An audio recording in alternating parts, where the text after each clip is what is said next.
Hi, everyone. Welcome to the finance track of the Operators Network. I'm Jeff Hannum. I'm CFO of Simple Modern. I'll be your facilitator for the next 45 minutes or so. We are obviously talking about one of the biggest moments of the year, which is Black Friday, Cyber Monday, Giving Tuesday, Turkey 12 or whatever it is these days, the whole thing. So you'll want to turn off your phones, turn off your Slack, tune in as we help you navigate this season. I am joined by a group of co-panelists, and I'm going to do introductions. So, Kristen, we're going to start with you. Hello. Hopefully, everybody can hear me. Thank you, Jeff, for the intro. My name is Kristen. I am the CFO and COO for Caden Lane, or a premium baby bamboo apparel company. So I'm excited to share some things with you guys today. Brian. Hey everybody, my name is Brian. Uh, Not a CFO, but I come to talk finance from the marketing perspective. I'm the senior director of growth over at Northbeam, where I've been for about 3 years, and I'm the author of the Media Buyer newsletter sharing cool data reports from Northbeam. David, you want to go next? Sure. I'm David Siegel. I'm the president of Highbeam. We're a banking and cash management platform for consumer brands. Prior to that, I built a company called David's Tea from 0 to 200 million of sales. Took it public on the NASDAQ and sold it shortly thereafter. Great. Jason, you want to Yeah. follow up here? Last and definitely least, Jason Panzer. I am one of the operators. I also am the president and sort of CFO of Hexclad Cookware. It's great to have everyone here. Looking forward to the conversation. Great. All right. Well, we're gonna go ahead and dive in. Kristen, you're gonna be first, so just that you're aware. First question: what are the three most important things for a CFO or a finance leader to do before Black Friday? How should they prepare themselves? Oh, man. Well, hopefully, you've already started, but if you haven't, I'll give you a few quick tips. So for me, this is going to sound super simple. And I think this is something that probably may sound obvious, but I can't tell you how many people I've talked to that have ran into issues with this during a peak season. And it's making sure wherever you're spending on Meta, Google, whatever, if your card on file, especially have those credit limits locked in. I mean, we actually had a situation probably 3 years ago almost, where, you make a payment on your credit card, and guess what? That payment doesn't free up spend for another 3 to 5 days. Well, guess what? Your media buyer is just going ham, and they're just funneling that spend into Meta, and then all of a sudden, like, you're trying to shuffle and get backup cards and, like, reorganize everything. So that sounds so simple, but make sure that's locked in. Make sure if you need extensions on your credit limits with your credit cards, you should go ahead and start emailing them right now. Like if your media buyer is saying, "Hey, I'm anticipating 20, 30, 40% growth in Q4," y'all need to go ahead and have those conversations. Like I'm having conversations with mine literally next week to make sure that we're locked in and we've got enough, you know, bandwidth to support all the growth that we're going to hit. So, sounds simple, but it's something that sometimes you might not think about and you might overlook. So, a few other ones, I like to run break even metrics to make sure I understand, like, if things are not performing, like, say Q4 is supposed to go great, right? It's supposed to be amazing, but say it's not throttling at the rate that you anticipate. Like, I like to understand break even metrics to say, okay, guys, this is where we're at. Maybe we need to scale. And we track this kind of stuff. For me, I track profitability every single day. So whatever we spend, I know exactly how many dollars we made or did not make that day from like a net profit perspective. So track that now. It's a super simple. I don't have a very fancy spreadsheet that I use to track it. It's very basic. Happy to pull together something that's, helpful for the team to share out later. But it's something that if you're not tracking it today, you should definitely be tracking it. And if you're not gonna do it today, well, at least do it for Q4 so you understand like how much money you're making. Uh, Dude, man, for a third one, I would say like right now what we're doing is I'm testing some shipping thresholds. Is I'm trying to get those kind of locked in. Um, Not just from like a spend level, but like from a perspective of expedited, not expedited, and understanding how those consumers perform, how much more we can add to the bottom line by offering these expedited rates. As somebody that also runs operations, that's super important for me. Is so I can actually optimize on the back end. Like if I charge somebody $20 for express shipping, well, I can kind of like make sure that that's still making me money, right? That I'm not just losing it all. Uh, those are 3 to start. I'm sure we'll, as the conversation goes, we're gonna probably like think of even more once the juices gets flowing. I don't know. What about you, Jason? Like, what are you looking at? What are the 3 most important things as the CFO, not CFO? Well, the way I look at it, and Jeff, I guess this dovetails with the question I think you were going to ask me, kind of like, what's my key piece of advice here? And I think for the most part, by the way, the credit card limit one, great, like so good. Like even a brand our size, like we've seen things get shut down out of nowhere at really weird times. Never happened to us during BFCM, but it's amazing how important that is. That is a great first call out that people don't think about. But if honestly, at this point, for a CFO or a finance leader, when you get to BFCM, the hay is pretty much in the barn at that point, right? Like the work has been done. You've got all your demand planning right, your budgeting right. Um, well, you got your budgeting done. It's never right. Budgets are never right, but uh, you know, you you just have to know, number one, stuff is gonna go wrong. And so like everyone has a plan until they're punched in the mouth. And then you're gonna get punched in the mouth a few times. And you have to just prepare for it so that you don't panic when it happens. Every year there's something for us. It's been getting better and better. I had our head of operations in my office yesterday, and he was saying, I feel better than I've ever felt going into BFCM, but I know stuff is going to go wrong. From my perspective, what I'm really thinking about is we have this concept of the sweet spot of spend and sales. And so we pace out spend. We spend a lot. And we have daily pacing through the entire sale period. And we start, working that daily pacing out from our projections in early October, probably. We've done all the demand planning before that, but we want to pace our spend into a budget and be prepared to make changes. And you may have a really positive surprise. Like last year in the UK, we sold everything in the first 5 days. It was nuts. And it was like, well, we really whiffed on this one. We left a lot of money on the table. And there's been years that our pacing has been like, wow, we're way ahead of goal on like day 8. So what does that mean for spend? And the way I'm looking at it this year is we looked 2025 has been, a wild year with tariffs and then everything else that's going on. And we've been a lot more efficient this year. So what I'm thinking now is, okay, we've been super efficient. We might need to lower our efficiency goals. Like we might be able to lower our efficiency goals because at the end of the day, what we all care about is cash profit, right? Absolute dollars in the bank. So this is just what I'm thinking about now. It's like, okay, we've been super efficient this year, much more efficient than 2024. We're back at like 23 and 22 efficiency levels. And so after last year, where we were not as efficient as we would have liked and we had to make certain decisions, we're back in a world where we like what we're seeing. So we've got to, and so we've got this sweet spot that we're going for on sales and efficiency. And we've got a pacer and we're looking at it every day. And hopefully we'll be in a position to make some good decisions that make us money. Jason, I want to tag team to what you said. You were saying how something's gonna go wrong, right? You just don't know what. Like it's inevitable in Q4. We call that the fucking. It's when things are just going really well and you just don't trust it, and there's some shit that's finally gonna go down, and then you're like, there it is, the fucking. Like we live with that all the time. So I totally agree. I do have a question though, because you were talking about how you track with efficiency.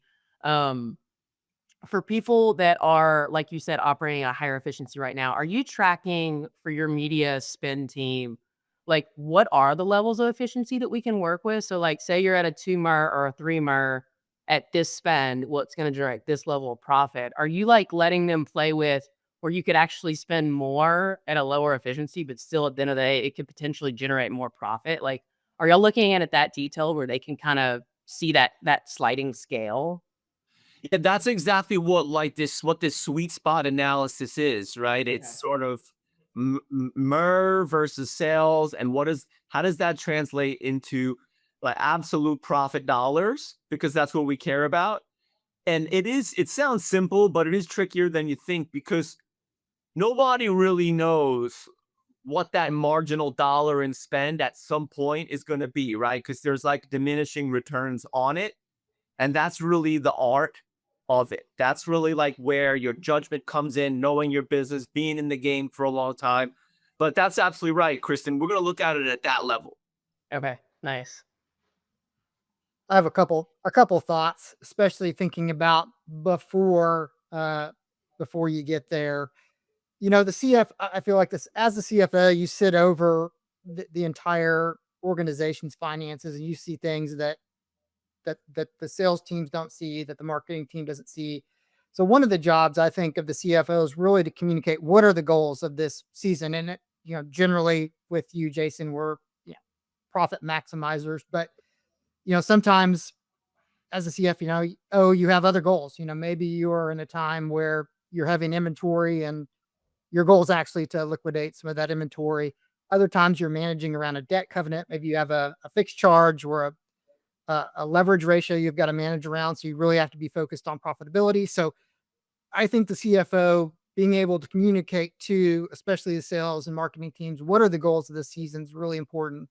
Otherwise, my observation is the sales teams will set their own goals, and their goal is usually have the biggest day we've ever had in the company history. Like it's a pretty simple goal for them, and so I think sometimes there's some nuance to it, and definitely a way that Kristen, you and Jason have talked about efficiency metrics is something to be watching. The one other just kind of tip, if you are a Amazon 3P seller that I've seen is just I wouldn't be tinkering with your listings too close to Black Friday. I'm sure the Amazon team would not say this was the issue, but we had an issue where we got shut down by the powers that be at Amazon 3 days before Black Friday, and it was kind of a nightmare moment.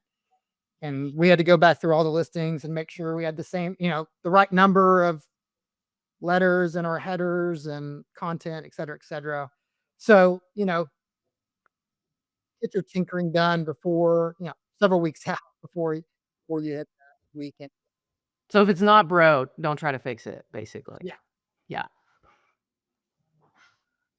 Well, I want to kick it together as we really have two questions. The first question is what should you do to prepare? And the other question is what are the key roles of the CFO during Black Friday? David, do you have any thoughts on either question you'd like to chime in? Yeah, big time. I mean, I just to build on what said before. I mean, the hay is in the barn, and so you're right now we're September 12th. I'd be looking very like your January buys need to be in now.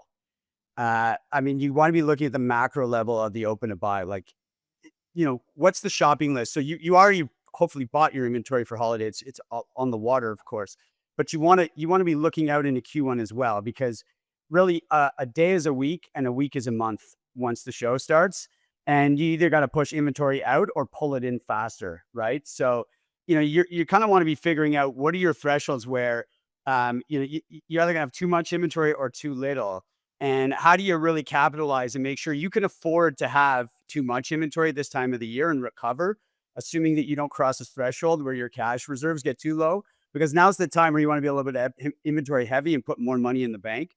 And I think that's one of the most important things is to stay on top of it. I mean, if things are flying, you want to be able to get that inventory in the door. So, I mean, David's T, we were always making sure our vendors packed up Q1 inventory ready to ship.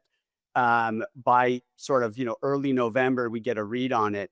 And we might even fly stuff in knowing that we want to strike while the iron's hot. And we would move stuff in, or we would push it back and say, just hold. We don't need this stuff till March. But I think that's really, really important is you got to be playing like 2026 planning actually starts in Q4. It's going to set you up for success the following year, depending on how the show unfolds once it starts. Oh yeah, for sure. I'm sure there's a lot of people listening, especially in e-commerce, and I learned this week at Beanstalk, is that there's so many CFOs/COOs. So like you're operating from a financial level, but like what you're talking about with inventory management and shipments, like something that if other people do this too, is that I'm not just looking like we run our own fulfillment, right? So I'm not just looking at like how much can we crush it in Q4. Like I'm also looking at how much can we crush it without also crushing fulfillment and never shipping an order out. Like so like I actually have to prepare numbers that are a little bit different where I have to say, oh yeah, I want us to like rocket to the moon, right? But I also have to be realistic and go, but reality is this is how much inventory we have. This is how much, capacity we have from a fulfillment perspective in order to keep customers happy. And like you have to communicate to the media buyer, like, because otherwise, like you can't just infinitely scale, right? Like even if you wanted to. So if there's any like people that are running finance and operations, start preparing that now so you can start to communicate those numbers, like where I'll tell my ops team, like, if we get to this many orders in a row after so many days, like this is our comeback period. And then and we have to kind of say, all right, we're gonna have to start pulling Sned. Um, so I don't know. I mean, I don't know if y'all deal with that a lot. Like Jason, I know you're heavy probably in ops too, and Jeff, like, I mean, I know y'all have an operations, but do you see for the people listening that It sounds like you're a little worried about the ability to, like, if you really crush it, to actually do the fulfillment. And we were there a long time ago. yeah, Remember those days? I've unloaded containers and labeled boxes at 500 South Anderson Street. it's never happened, but it's something I always prepare for, just so that we all know like where we sit. I mean, I kind of hope that it happens one day. Like that's kind of like amazing, right? It's like, all right, guys, we have to turn the website off now because it's just too much. We were scaling David You run into the as we crushed it, and when you crush it, we'd be high-fiving in December, only to realize we had no product for Jan. Yeah, so that's in for us too. We get big shipments in December, really for Chinese New Year, and so because our January is huge, newborn just takes off in January. You need to know what segments of your inventory are going to go fast. We sell a lot of NFL, a lot of sports licensed items, and they just blow. I mean, they're a gift item. It's like I don't know anything about my uncle other than he's a Buffalo Bills fan, so I'm just looking for something Buffalo Bills, and this is the whole premise of why we sell these products is during the holidays. So yeah, you can absolutely get blitzed. Kristen, on your operations point, another thought I had is just if you have complicated operations, for instance, we sell water bottles, we sell bags, so we do embroidery, we do laser etching, or put your name on a bottle. And if you're going to do promotions around those types of things, more complex operational things, front load those during the holiday period. You don't want to end up at the end of the holidays trying to rush out to get embroidered products to people that on December 22nd that aren't going to get there. So I think that's a great point on communicating with operations, make sure everyone's on the same page. For sure, for sure. Jason, I don't know if y'all run into this with y'all's products, but something we've been trying to lean into more with our media team is helping them understand margins from a product perspective, especially if you have a specific SKUs that actually have a higher margin or a higher LTV, even if they're not the product that has historically performed as good as another product from an ad perspective. So, how are y'all's teams? Are y'all leaning into that at all? Like where it's like this is a higher margin product, even though we actually sold 1,000 units less of it last month, but in theory, if we were to push it a little bit harder at a better margin, we could actually net out better. Like, do y'all talk about with your media teams when you're building out ads? I have, for what it's worth. Oh, look at the North Beam dude. Look at him. I knew it. He said he wasn't finance, but here he is. Um, I don't know. That's something we're trying to focus on a little bit more. And so that could be helpful for people in Q4 that are building your brand. You might start to funnel that product mix to your media team and say, hey, look, dude, we're about to be, we're not really moving this other product. Like, what if we try to move it a little bit harder? Because turns out for every sale that we transact at this acquisition costs, it actually nets out to a better EBITDA or a better net profit for us. That's not something they're just looking at like creative and what's selling the best. It's a delicate balance, though. Is I've found you It make a lot. is. You make a lot more money selling people what they want versus what you think they should want. Well, sometimes you're the person telling people what they want, though. They don't even know that they want it until you told them they wanted it, Yeah. right? Yeah, and I think part of it's just making sure that marketing knows what numbers they need to run at on different products, right? Like not everything can be profitable at the same ROAS. So I think there's some nuance there. Definitely communicating with marketing on that. Um, I am gonna take over here and kick it over to Brian. Brian, to look at forecasting from a marketing perspective, what's the best way for finance and marketing to align on the numbers?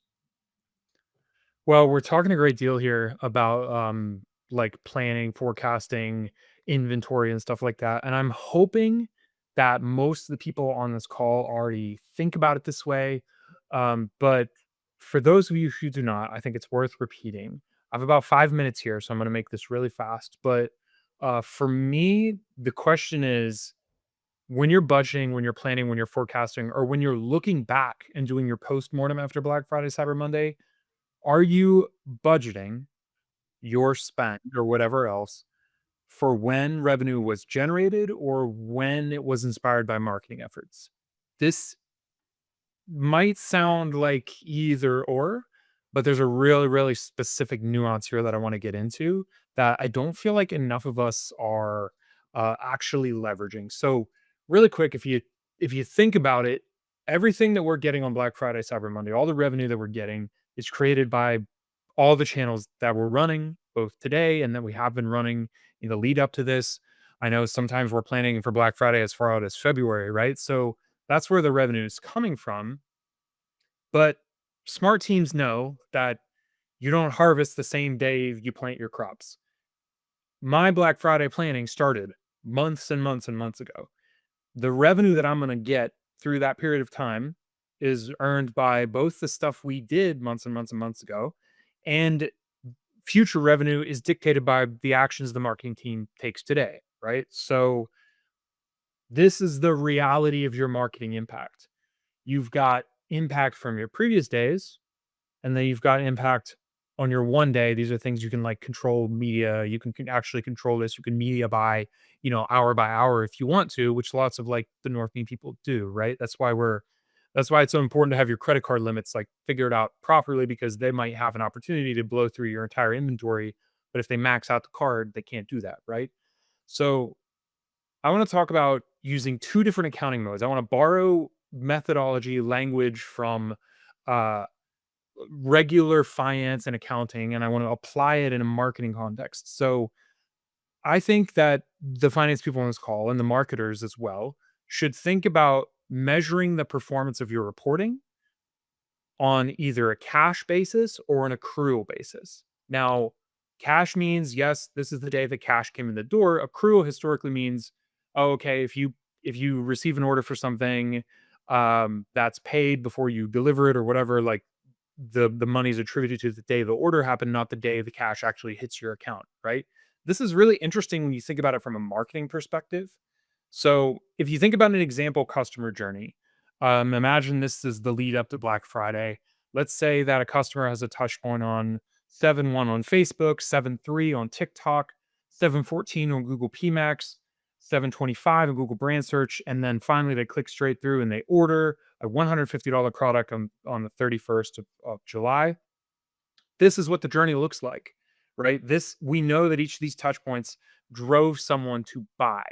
If you look at this from a cash perspective, a cash accounting perspective, we would attribute all the credit for that conversion for each of these channels to the day that the purchase took place. Because then, oh, all right, like the purchase happened on that day, the money hit my bank account on that day, came through Stripe or whatever. This is important to know because it's the way that you measure what you've actually got in your account for your executive reporting, or if you need to flip that, turn it around and put it into whatever else, especially for small people on this call, if you're very hand to mouth, whatever, this is really helpful, right? But this is not indicative of the journey that actually happened. And so when you start trying to think about how we're going to do experiments, how we're going to look back at the performance that actually happened and budget for the future, it looks like everything happened on 731, which we know it did not, right? Now, if you look at your marketing from an accrual basis, we distribute the value of that conversion across all of these different days. We're assigning credit to the days that contributory marketing events took place, which means you, as the finance person, have a much clearer view of when you spent money, what impact did it have on the actual final results. So, when I say cash versus accrual, a lot of people think about the sort of like accounting definition of it, like especially in thinking about taking orders and stuff like that, like a B2B context, maybe. But in this context, when you're looking back at your Black Friday, Cyber Monday sales, if you are looking at your Black Friday, Cyber Monday on a cash basis, you are not getting that long tail, that long front tail of performance information that actually helps you determine which touch points drove those results. So when you're talking about planning for next year, it's really important that you have a solution in place where you can actually delineate between cash and accrual so that you can better understand what the heck happened. And then when you're arguing with your marketing teams and you're like, hey, how much money do you guys need? What kind of results do you think you can get from that? You guys can actually align on something that makes sense instead of just being like, we need to have far more budget, let's say on the 31st than we do on the first, when in reality, that something needs to be distributed. So at the end of the day, accrual accounting is for day-to-day decision making that you can use in your optimizations and your planning. It helps you answer what is working, where cash is best leveraged for your executive reporting, and it helps you answer, okay, what actually happened? What cash actually hit our bank account? At the end of the day, thinking about smarter accounting modes means you're going to have smarter forecasting, smarter budgeting. Everything we've been talking about on this call so far is really dependent on knowing your numbers really clearly and having that conversation with your marketing team. So please, please, please, if you do not have this functionality currently in whatever stack you have, scan this QR code. I'm just going to flash this for a couple seconds, but I'll give this same presentation again and put it on my LinkedIn here sometime later. That is my quick soapbox here. Very, very excited to dive more into this. And thank you all for letting me jump on this soapbox really quick. But yes, I had this prepared, but I didn't expect it to be as relevant to the conversation we've been happening so far. I think a lot of teams aren't thinking about like cash versus accrual. They just look at their numbers and they go, okay, yeah. Or they think about cash versus accrual from, let's say, like a fulfillment basis and not like a marketing basis. Whereas if you go actually apply this to your marketing performance, it makes like where you should put and forecast your budget and your results way, way, way clearer. And then you just switch to cash when you want to go, okay, how much actually came in the door on Black Friday? Like what actually hit my account? So yeah, that's my Brian, do you, as a Northbeam user, do you care if I tag team on some of the wonderful things that you just shared? please. Yeah, I would love And to. I was not asked to say this, but since it's here, so just going back to something I shared earlier where we track profitability every single day. A tool like this has been really helpful. So I'm using that cash methodology to actually understand what the profitability was.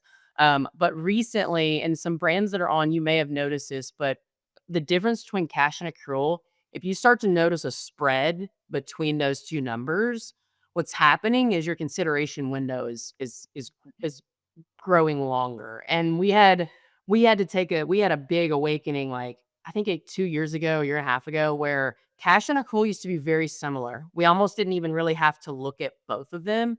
But within the last year and a half, it's definitely started to be much more drastic. And our consideration window is just longer.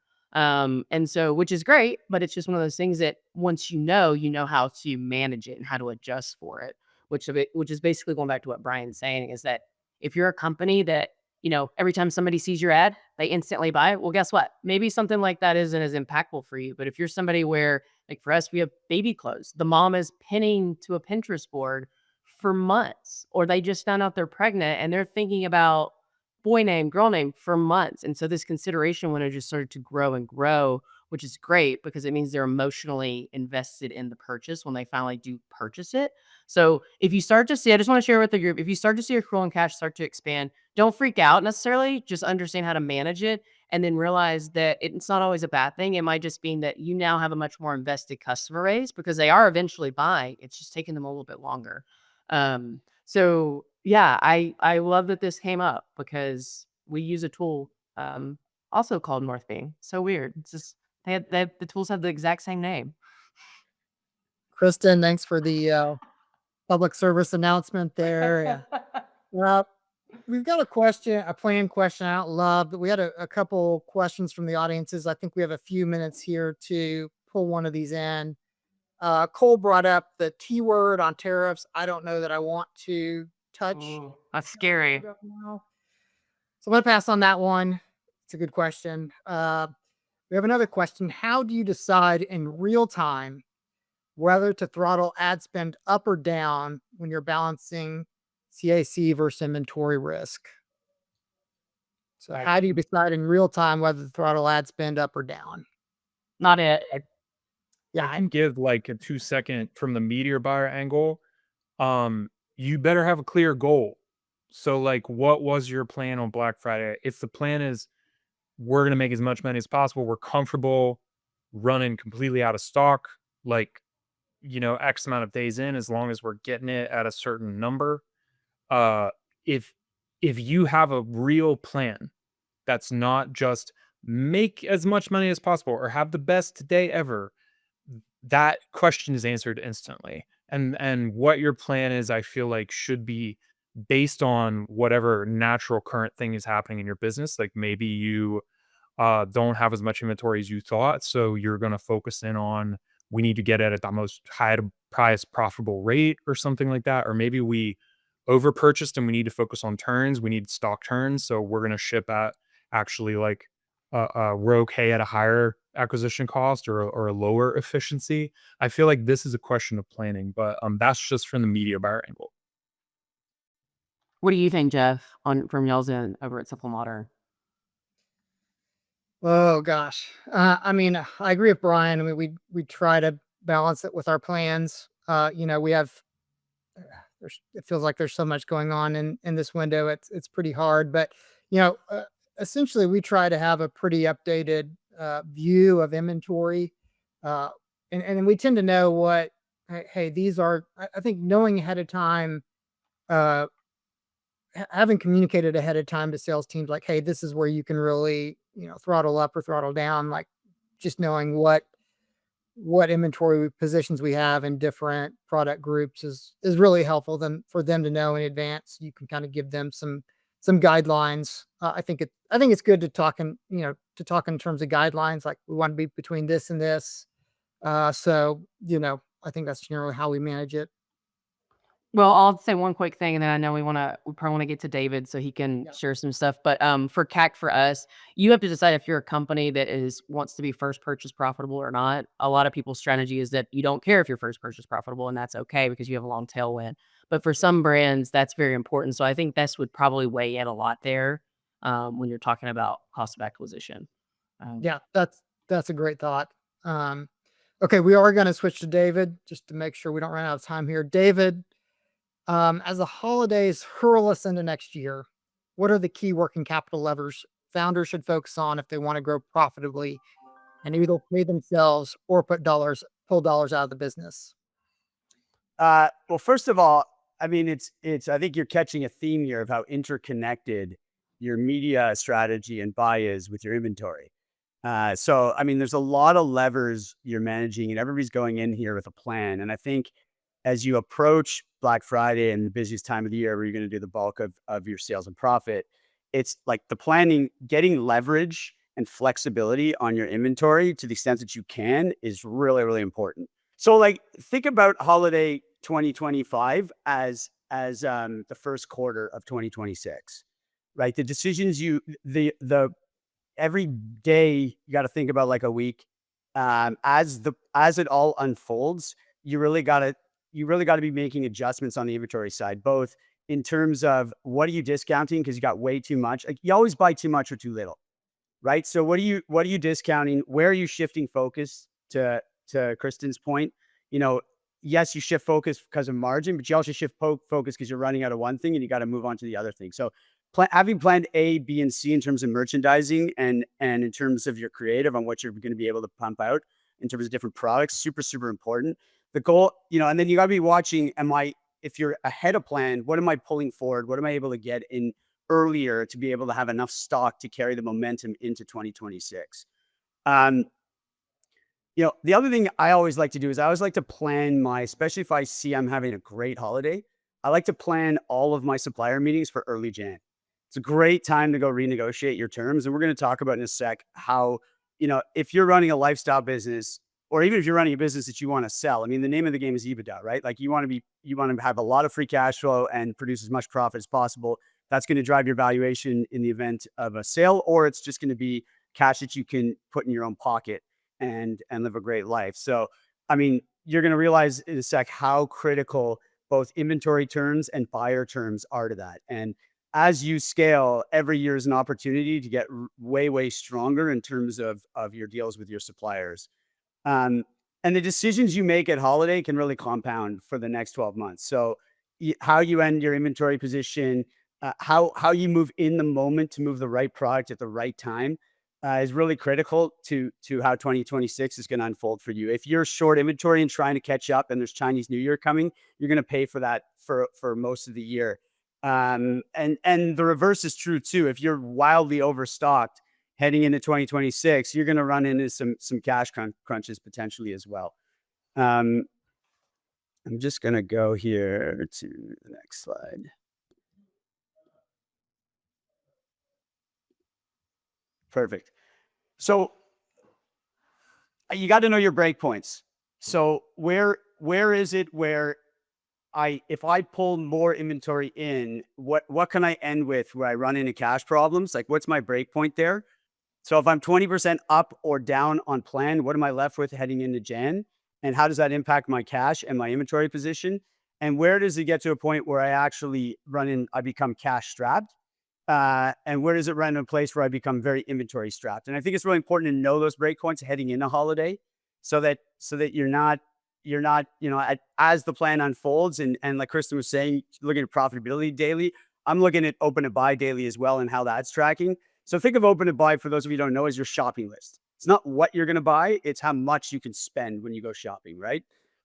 Let the buyers determine what you're going to spend it on. But as finance and operations people, we got to understand, you know, how are we tracking versus our open to buy, and what's that going to mean to us on the breakpoints of, am I going to end up cash strapped? Am I going to end up over inventoried?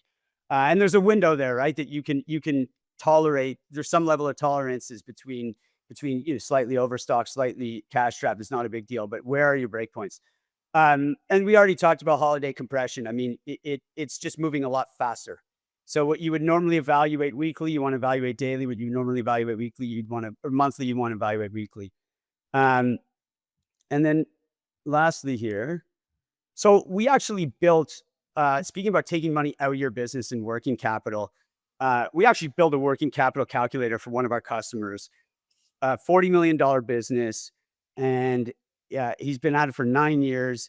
He's profitable. And we were talking and he goes, I can't take any money out of the business. I go, well, what are your buying terms? He goes, well, I quit 30% up front before production starts, 90-day production. Then I got 45% before it gets on the boat, then 30% net 30. So I'm like, wait a minute, you got negative 60-day buying terms? He's like, yeah. And it blew my mind. I'm like, well, no wonder. I said, if, you know, on T, I had net 90, nothing down. I'm like, if you just get to net 60, it's going to be a game changer for you. And so he didn't quite understand the impact of that. So we built this working capital calculator, which is available at highbeam.com. And you basically plug in the variables like your annual sales, the percentage of peak season, your margins, your inventory turns. And inventory turns is another major factor in terms of your free cash flow. And there's a trade-off on inventory turns, right? Having too many inventory turns likely means you had a lot of out of stocks. Having not enough inventory turns means you're tying up a ton of cash. But vendor turns are enormously impactful. So we did the math for him and we ran it through this working capital calculator. And just getting from negative 60-day terms to positive 60-day terms is $2 million he was able to take out of the business and put back into his pocket. So like, in terms of your list of priorities, right? Like that's, you get on that plane in Jan, especially if after you've had a killer holiday season and you fly out and you meet your vendors and you negotiate and you create leverage. You have 2 or 3 more options if they're not going to play ball with you. But like having your vendor start to help you finance your business, if it's going to be enormously beneficial, either in reducing your borrowing costs if you're moving a mile a minute and looking for an exit, or if you're running a lifestyle business, it's actually going to allow you to pull money out of the business and put it in your own bank account. Yeah, so those are the levers, and I think this is a great tool for you to be able to play around with and understand what the impact is of better inventory turns, better vendor terms, and some of the other variables, margin, otherwise, and how they contribute to not just your profit, but the money you can actually take out of the business and free up for the business to invest in other things, whether that's more growth, more ad spend, or otherwise. Great. Thanks, David. That's helpful. I mean, on that same note, going back to the tariff question, if you were an importer, you may have already pushed your supplier as far as you can on the pricing side, but my experience is that trade terms and days on payables is another area you can really pull some more working capital into your pocket. So it's just both sides of it, vendors and suppliers. It's important, but I appreciate those thoughts. Okay, we are down to about 4 minutes left here. I am going to throw out the last question. We'll have to go around. Jason, what I'm going to do is we'll give everybody else a chance to respond when there's 2 minutes left. Why don't you wrap us up? And then everybody, you want to make sure that you jump back into the main session after that. So, final question. What advice would you today give to yourself from 5 to 10 years ago about Black Friday, Cyber Monday? Kristen, you want to start us? I'll start you. So for people that don't know, I've only been in e-commerce for almost 4 years now. So telling myself 5 years ago would have sounded like ludicrous because I didn't know anything about e-com then. But now that I've been in it, I know for me, there's been some things that we've done from an inventory perspective where we thought it was a product that killed it and drove insane revenue, right? But whenever we whittled it down to the actual margins, the input it took, the ad spend, all the things to just drive those millions and millions of dollars of sales, turns out it wasn't as profitable as we felt like it was. So I would tell myself to kind of put those things to paper before, because sometimes you can get into some gut feelings and it feels great. So just being the person that will live in the numbers even when it feels great to everybody else. Sometimes that's hard in finance, is everybody else is like, it's killing it, it's amazing, yes, keep going all the times. And so just being the person that's willing to like dive into the numbers and really pull all the data together to see like, what is this actually doing to the business at the end of the day. So that's mine. Who wants to go next? I'll go because that's a really, really great point, and we didn't touch on this, but I mean, I see personally 20 e-commerce companies a week and have for the past years, and the vast majority of them are over skewed. We had an exercise at David's Tea where every year we would look at what is 80% of my sales generate. If the answer is 30% of your SKUs or some ridiculously low number, you got to start cutting. And inevitably, there's someone on the team that's like, you can't cut that. Everyone, That's my baby. That's my baby. and the truth is, you can cut it, and your business will do significantly better. And what Kristen just said is a really valuable point. We seldom look at the cost of our G&A, our overhead, in terms of what it is to manage on a SKU by SKU basis, and really understanding the full cost structure of managing an item. Like each item is a business onto itself in many ways, and you really have to look at it that way. And be ruthless in simplifying your business in order to generate profit. If it's not generating profit on its own, it doesn't belong. Appreciate what everyone brought to the table here. Brian, your analysis was spot on. And David, this working capital calculator, where was it 3 years ago when I needed it? I mean, that is an awesome tool. I highly recommend everyone use it. Katie, you're not Katie. Where's Katie? Lane. I'm Kristen, damn it. Kristen, Katie, you're two characters from Kate and Lane. It was great. Thanks for sharing all the insights. I think we're out of time. So great to see everybody and talk soon.